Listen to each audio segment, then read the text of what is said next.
ముందు వీడియోలో ఈ బ్లౌజ్ కటింగ్ వీడియో అయితే పోస్ట్ చేశాను. ఎవరికైనా ఇంట్రెస్ట్ ఉంటే చెక్ చేయండి. ఈ వీడియోలో ఈ ప్యాటర్న్లో ఉన్న బ్లౌజ్ అనేది స్టిచ్చింగ్ ఎలా చేసుకోవాలో చెప్తాను. ఇలాంటి మరిన్ని వీడియోస్ కోసం మన ఛానల్ అయితే సబ్స్క్రైబ్ చేసుకోండి. ఇప్పుడు లైనింగ్ క్లాత్ అనేది కట్ చేసేటప్పుడు ఫ్రంట్ పార్ట్లో షేప్ అనేది ఇచ్చాం కదా, ఆ షేప్కి సరిపోయేటట్టు అయితే నేను ఇక్కడ ఇంకొక ఫ్యాబ్రిక్ అయితే తీసుకొని దానికి ఇలా క్యాన్వాస్ పేపర్ అయితే అటాచ్ చేసి అయితే కుట్టు అయితే వేసుకున్నాను. ఇప్పుడు మనం తీసుకున్న దాన్ని మెయిన్ ఫ్యాబ్రిక్ అంటే మనం తీసుకున్న లైనింగ్ క్లాత్కి ఫ్రంట్ సైడ్ అనేది అటాచ్ అనేది ఇలా చేసుకోవాలన్నమాట. ఇదేంటంటే లైనింగ్ క్లాత్కి right side, lining cloth right side అనేది ఇలా అటాచ్ అయితే ఇక్కడ నేను చేసుకుంటున్నాను. సేమ్ షేప్ అనేది ఎలా వచ్చిందో సేమ్ అదే షేప్లో అయితే ఇంకో ఫ్యాబ్రిక్ అయితే తీసుకోవాలి. తీసుకొని ఒక 1 ఇంచ్ గ్యాప్తో అయితే తీసుకొని దాన్ని ఇప్పుడు లైనింగ్ క్లాత్కి రైట్ సైడ్ అనేది ఇలా అటాచ్ అయితే చేసుకుంటున్నాను.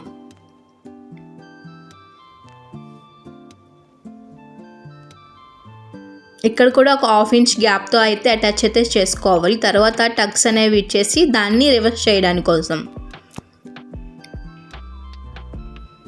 ఇలా 1/2 ఇంచ్ గ్యాప్ ఇచ్చి నీట్గా అయితే స్టిచ్ అయితే వేసుకోవాలి. ఇప్పుడు దీనికి టక్స్ అనేవి మనం ఇవ్వాలన్నమాట. షేప్ అనేది రెడీ అయింది కదా, దానికి నీట్గా టక్స్ అవి ఇస్తే ఈజీగా టర్న్ అవుతుంది అనమాట. ఇప్పుడు దాన్ని టర్న్ చేసుకొని చివరన కుట్టు అనేది వేసుకోవాలి.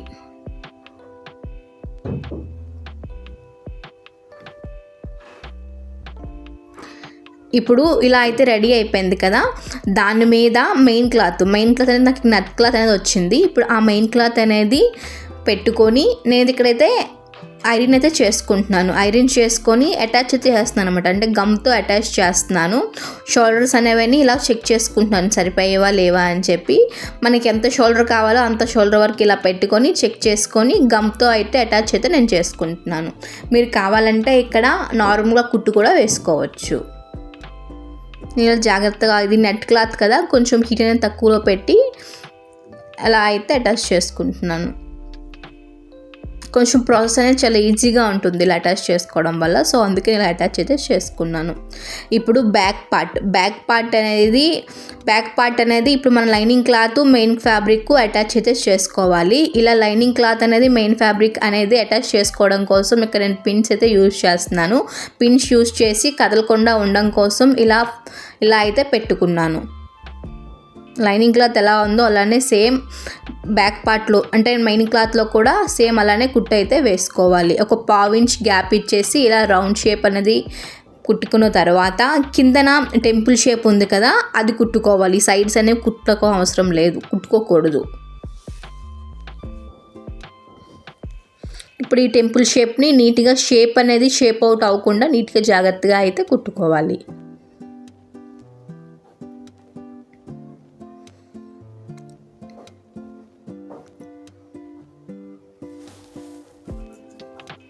ఇక్కడ చూడండి, నేను ఓన్లీ మీద ఉన్న రౌండ్ షేప్ అండ్ అలానే టెంపుల్ షేప్ అనేది స్టిచ్చింగ్ అయితే చేశాను. మిగతా సైడ్కున్న ఆర్మ్ హోల్ కానీ సైడ్స్ ఏవి ఫిట్టింగ్ అయితే చేయలేదు.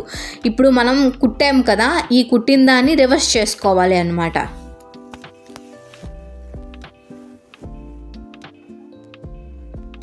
ఇప్పుడు ఇలా కుట్టిన దాని ప్రకారంగా కటింగ్ అయితే చేసుకొని దాన్ని తర్వాత రివర్స్ అయితే చేసుకుంటాము. ఇలా నీట్గా కటింగ్ అనేది చేసుకున్న తర్వాత మీదను కూడా రౌండ్ షేప్ అనేది నీట్గా ఇలా కట్ చేసుకొని టగ్స్ అయితే పెట్టుకుంటున్నాను ఈజీగా టర్న్ అవ్వడం కోసం. ఇలా నీట్గా టగ్స్ అనేవి పెట్టేసుకొని ఇలా అయితే రివర్స్ అయితే చేసుకోవాలి. ఇక్కడ నేను ఫ్యాబ్రిక్ అనేది సెపరేట్ చేసేసాను. మిడిల్లో ఎడ్జ్ ఉంటుంది కదా, ఆ ఎడ్జ్ కట్ చేసేసి రైట్ సైడ్ లెఫ్ట్ సైడ్ ఇలా సెపరేట్ చేసేసి అయితే టర్న్ అయితే చేసుకున్నాను. ఇక్కడ మనం టర్న్ చేసుకున్నాం కదా, టర్న్ చేసుకున్న తర్వాత ఇప్పుడు మనం రౌండ్ షేప్ అనేది టెంపుల్ షేప్ అనేది కుట్టాం కదా, సేమ్ అదే షేప్కి టర్న్ చేసుకున్న తర్వాత ఒక కుట్టు అయితే వేసుకోవాలి. ఆ షేప్ మీదే కరెక్ట్గా నీట్గా అయితే కుట్టు అనేది వేసుకోవాలి. టర్న్ చేసుకున్న తర్వాత ఇలా కుట్టేసుకోవడం వల్ల షేప్ అనేది చాలా నీట్గా వస్తుంది. ఇప్పుడు సైడ్కున్న ఆర్మ్ హోల్ అండ్ అలానే సైడ్స్ అనేవి అటాచ్ అయితే చేసుకుంటున్నాను. ఇలా అటాచ్ చేసుకొని రిమైనింగ్ ఫ్యాబ్రిక్ని అయితే కట్ చేసుకోవాలి.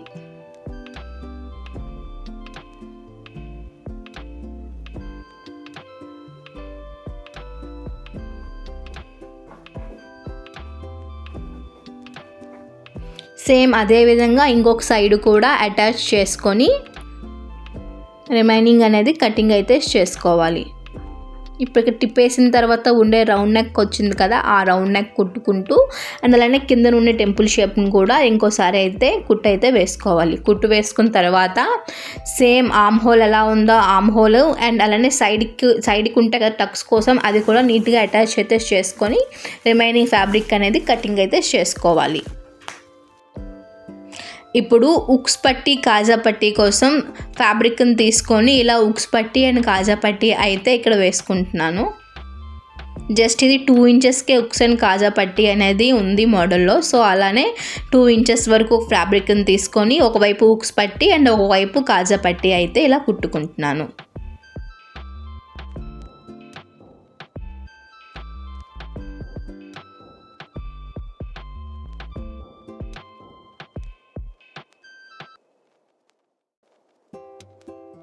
ఈ విధంగా అయితే బ్యాక్ పార్ట్ రెడీ అయిపోయింది. ఇప్పుడు ఫ్రంట్ పార్ట్ ప్రిన్సెస్ కట్ కాబట్టి ఫ్రంట్ పార్ట్ని డివైడ్ చేస్తున్నాను అనమాట. ఇప్పుడు ఫ్రంట్ పార్ట్ అతికించేసాం కదా, సో రిమైనింగ్ ఫ్యాబ్రిక్ని ఇలా నీట్గా కటింగ్ అయితే చేసేసి ప్రిన్సెస్ కట్ షేప్ కోసం కటింగ్ అయితే చేసుకుంటున్నాను. ఇక్కడ కనిపిస్తుంది చూడండి మార్కింగ్స్, ఆ మార్కింగ్ ప్రకారంగా అయితే కటింగ్ అయితే చేసుకున్నాను.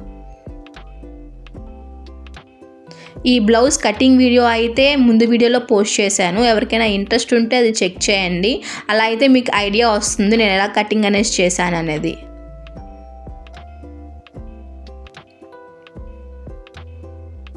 ఇప్పుడు ఇలా 2 షేప్ని డివైడ్ చేసేసాను కదా, ఇక్కడ షేప్ కోసం ఒక 1/2 ఇంచ్ వరకు అయితే ఇలా కట్ చేసుకుంటున్నాను.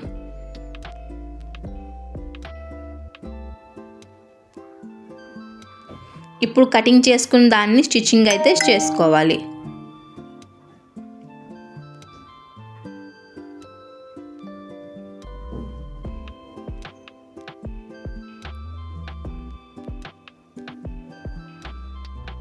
సేమ్ అలానే ఇంకో సైడ్ కూడా స్టిచ్చింగ్ అయితే చేసుకోవాలి. ఇక్కడ నేను ఒక్కొక్క కుట్టు వేసిందే చూపించాను.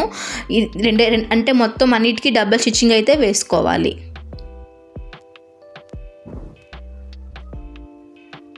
రెండు పార్ట్స్కి అటాచ్ చేస్తాం కదా, అవనేది డబుల్ స్టిచ్చింగ్ అయితే పక్కా వేసుకోవాలి. ఇప్పుడు మెడపట్టి కోసం ఇలా క్రాస్గా 1 ఇంచ్ వరకు పీస్ని అయితే తీసుకొని మెడపట్టి అనేది జాయింట్ చేసుకుంటున్నాను. ఇక్కడ చూడండి క్రాస్గా 1 ఇంచ్ వరకు అయితే ఇలా తీసుకొని ఇక్కడ ఫ్రంట్కి మెడ కోసం పట్టి అనేది ఇలా జాయింట్ అయితే చేసుకుంటున్నాను.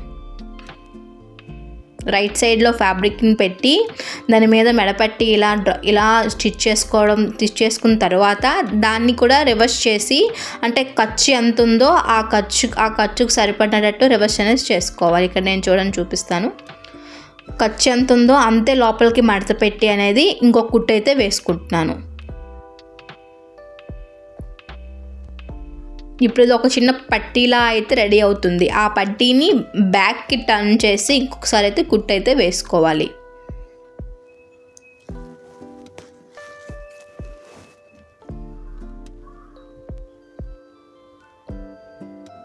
రెడీ అయింది కదా, ఇప్పుడు దాన్ని బ్యాక్ సైడ్ టర్న్ చేసి అంటే రాంగ్ సైడ్లో ఒక కుట్టు అయితే వేసుకుంటున్నాను. ఇక్కడ మీరు కరెక్ట్గా అబ్జర్వ్ చేస్తే నేను షోల్డర్స్ అనేవి కటింగ్ అయితే చేయలేదు. ఇప్పుడు ఇదంతా రెడీ అయిపోయిన తర్వాత బ్యాక్ పార్ట్ ఫ్రంట్ పార్ట్ ఒక దగ్గర పెట్టి అప్పుడు షోల్డర్స్ అనేవి కటింగ్ చేస్తాను అనమాట. ఫిట్టింగ్ అనేది కరెక్ట్గా ఉండడం కోసం ఇక్కడ మళ్ళీ నేను జాయింట్ అయితే చేసుకుంటున్నాను. Lining cloth and main cloth అనేది ఇలా జాయింట్ అయితే చేసుకుంటున్నాను. ఇప్పుడు షోల్డర్స్ అనేవి జాయింట్ చేస్తున్నాను. బ్యాక్ పార్ట్ ఫ్రంట్ పార్ట్ పెట్టి షోల్డర్ అనేది జాయింట్ చేసుకోవాలి.